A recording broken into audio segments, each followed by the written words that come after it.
Hepinize hoş geldiniz diyerek sözlerime başlarken, son dönemde Filistin topraklarında yaşanan, özellikle de Gazze'de yaşanan gerilimden dolayı olağanüstü toplantımızı gerçekleştiriyoruz. Yaşlılar öldürülerek daha önce benzeri görülmemiş yerlerde bulunmak istiyorum.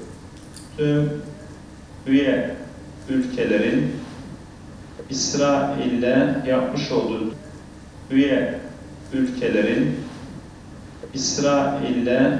olduğu Bin Selman El-Müslim, Bahreyn Meclis Başkanı sözü veriyorum. Buyursunlar.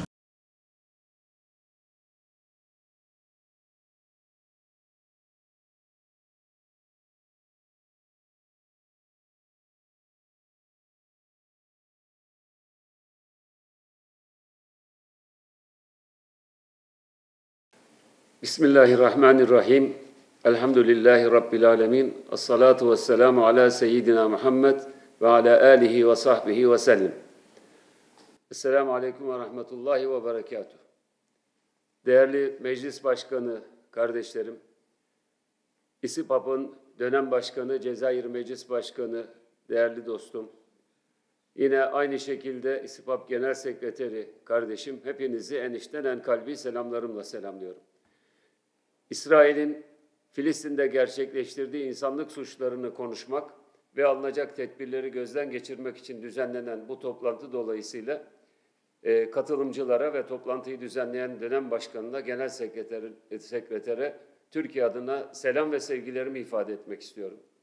Gerçekten fevkalade önemli tarihi bir süreçten geçiyoruz. Önümüzde devasa bir sorun var. Bu sorunun iki farklı yönü üzerinde konuşmamız lazım. Birincisi meselenin insani yönüdür. Şu anda biz bu konuşmayı yaparken Gazze'de masum insanlar, 2 milyona yakın masum insan bir ölüm kampında tecrid edilmiş, dünyadan tecrid edilmiş vaziyette neredeyse ölümü beklemektedirler. Bu insani krizin çözülebilmesi için her şeyden evvel acil bir ateşkesin temin edilmesi ve eş zamanlı olarak da Gazze'de yaşayan masum, mazlum insanlara bir şekilde insani desteklerin ulaştırılması tarihi bir sorumluluktur. Bu bütün insanlığın üzerine büyük bir vecibedir. Ama özellikle biz Müslüman ülkelerin halkları ve yöneticilerin üzerinde ise hiçbir şekilde eksik bırakmamamız gereken tarihi bir sorumluluktur. Bunun için biz Türkiye olarak ilk andan itibaren meselenin daha fazla büyümemesi için bir an evvel ateşkesin temin edilmesi, ama aynı zamanda da Gazze şeridinde sıkışmış kalmış olan insanların başta giyecek, yakıt, içecek, yemek ve özellikle insani yardımlar ve tıbbi yardımlar konusunda yalnız bırakılmaması için büyük bir gayretle mücadele ediyoruz. Maalesef işgal rejimi bu insani yardımların bile Gazze'ye ulaşmasına müsaade etmiyor. Uluslararası camia da bu trajediye karşı sessiz kalmaya devam ediyor. Bir de meselenin ikinci yönü var. Benden evvelki değerli arkadaşlarımın da bir kısmının ifade ettiği gibi biz kısa vadede bu insani krizi çözmek için, meselenin çözümü için odaklanırken uzun vadede de bu siyasi yönünü ortadan kaldıracak, işin siyasi kısmını çözecek adımları atmak mecburiyetindeyiz. Siyasi yönüyle ilgili herhalde hepimizin kabul edebileceği 3 tane temel noktanın üzerinde durmamız lazım. Bunlardan birincisi 1967 sınırlarında tam manasıyla bağımsız, bütünleşik ve egemen bir Filistin devleti, başkenti Kudüs olan bir Filistin devletinin kurulması mutlaka temin edilmelidir. Sadece kağıt üzerinde var olan bir Filistin değil, mahalle mahalle bölünmüş bir Filistin değil, toprak bütünlüğü de bir şekilde temin edilmiş bir Filistin'in kurulması hem İslam dünyasının en temel ödevlerinden birisidir ve hem de Orta Doğu barışının temel şartlarından birisidir. İkinci mesele ise siyasi yönün çözüme kavuşturulabilmesi için Mescid-i Aksa başta olmak üzere bütün kutsallarımızın, Müslümanların, Hristiyanların kutsal mekanlarının masumiyetinin korunmasıdır. Buralara dokunmak hiç kimsenin hakkı ve haddi değildir. Ama maalesef defaatle Mescid-i Aksa başta olmak üzere Müslümanların kutsal mekanlarına saldırıda bulunulmuş, hatta ve hatta sadece sıradan insanlar değil, İsrail'in parlamenterlerinden, bakanlarından bile bazılarının ayakkabılarıyla Mescid-i Aksa'ya girdiği müşahede edilmiştir. Bu sorun çözülmeden, kutsal mekanlarımızın korunması sağlanmadan Filistin'de bir barışın temin edilmesi mümkün değildir.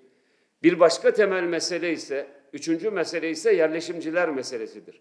Filistinlilerin evlerini işgal eden, iş yerlerini ellerinden alan, köylerinden onları uzaklaştıran bu yasa dışı yerleşimciler meselesi eğer böyle devam ederse İsrail'in de başına bela olacak bir gelişmedir.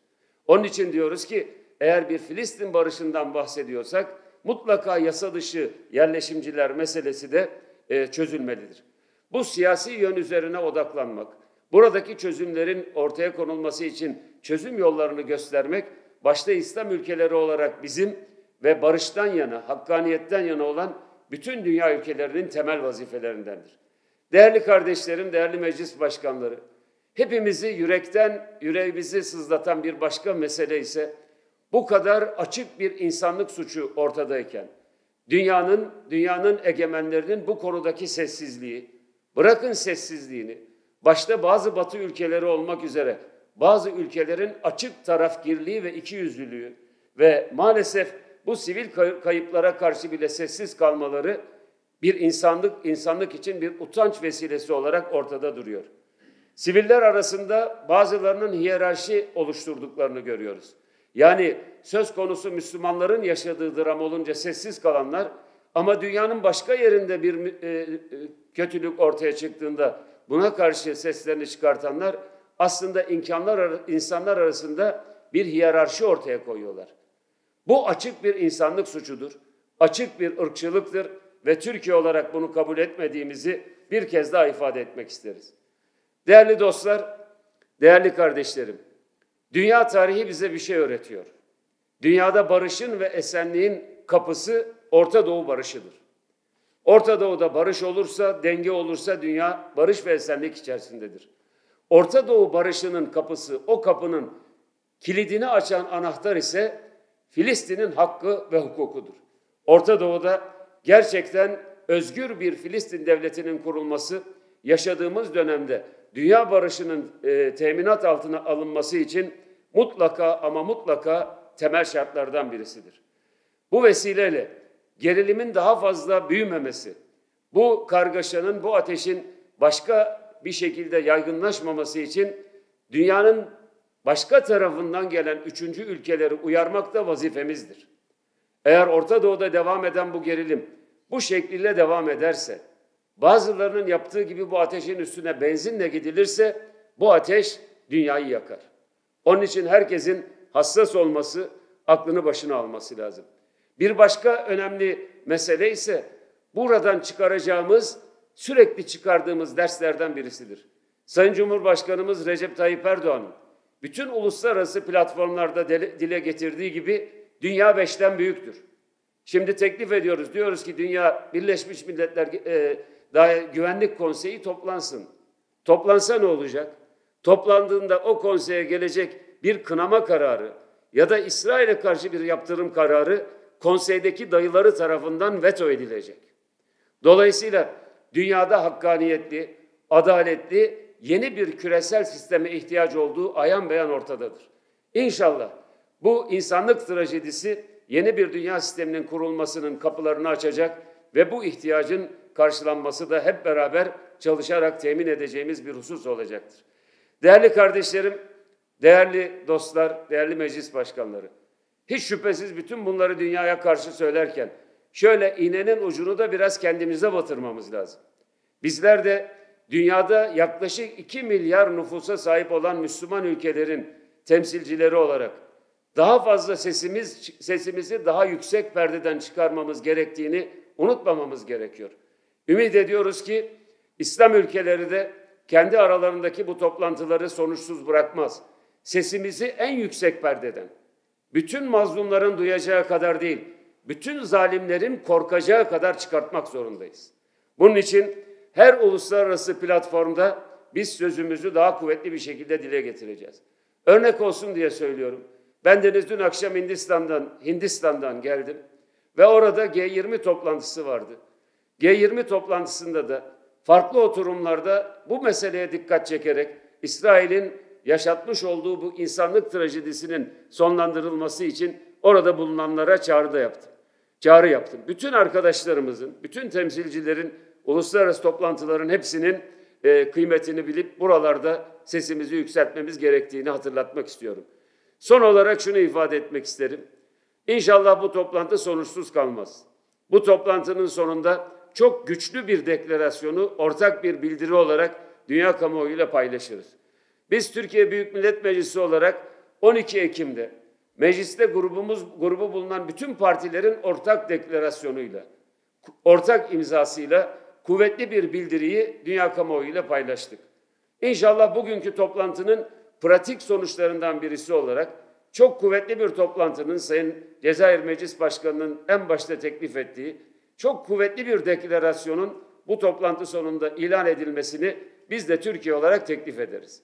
Burada 4 konunun altı en azından çizilmeli ve demin ifade ettiğimiz, herhalde bütün kardeşlerimizin de ittifak edeceği siyasi çözümle ilgili 3 temel meselenin de altının çizilmesi lazım.